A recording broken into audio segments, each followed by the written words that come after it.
Maligayang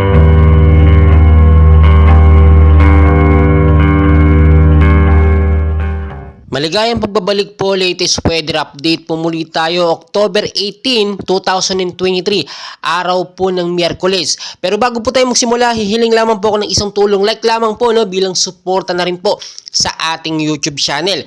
So patuloy po natin na binabantayan ito nga pong active low pressure area dito sa bandang kanluran po.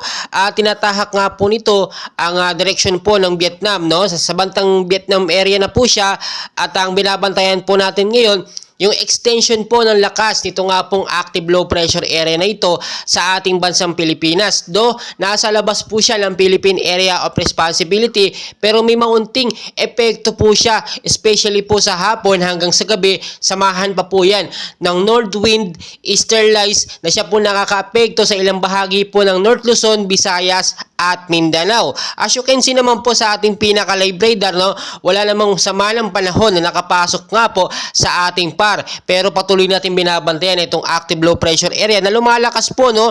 Makikita nyo po, ito po bumalo na ngayon sa 55 kilometers per hour. Malapit pa rin sa sentro ang kanyang bugso na may kilos naman po na pa-northwestward sa bilis naman po na 15 kilometers per hour. Nasa area na po siya o nasa bansa na po siya ng Vietnam, sa bandang Laos din.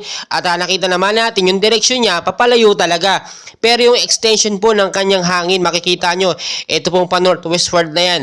Hinahatak po yan, nanggagaling po yan, no, sa loob ng ating Philippine Area of Responsibility. Kaya may maliit or may epekto po yan sa ating bansang Pilipinas. Kaya minsan nararanasan po natin yung pag-uulan, especially po sa hapon at inaabot pa nga po minsan sa gabi dahil po yun sa extension ng active low pressure area sa loob at sa labas ng bansa. Kung titignan nyo mabuti, no, clear naman, no, wala naman po nakapasok ng sama ng panahon o storm signal sa ating bansang Pilipinas, pero hindi po natin inaalis yung mga posibilidad na magkaroon nga po ng mga active low pressure area o posibleng bagyo sa loob ng 24 to 48 hours. Pero kung sakasakali nga po magkaroon ng sama ng panahon, expected po natin na malamig na bagyo po ito dahil nga po hanging amihan ang kanya nagiging kapareho, no? Hanging amihan na po ngayon dahil nga po nasa bare months tayo at ina-expect po natin yan hanggang Disyembre po. Pwede pang abutin yan ng Pebrero, yung hanging amihan na yan. So kung may mga lakad po kayo, especially sa hapon at sa gabi,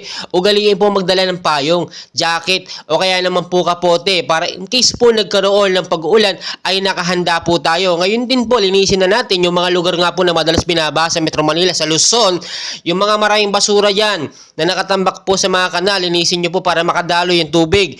At ganyan din, mag-ingat din nyo sa matataas na lugar. Patuloy ko kayong update, and please don't forget po to like and subscribe for more weather updates. Maraming salamat po.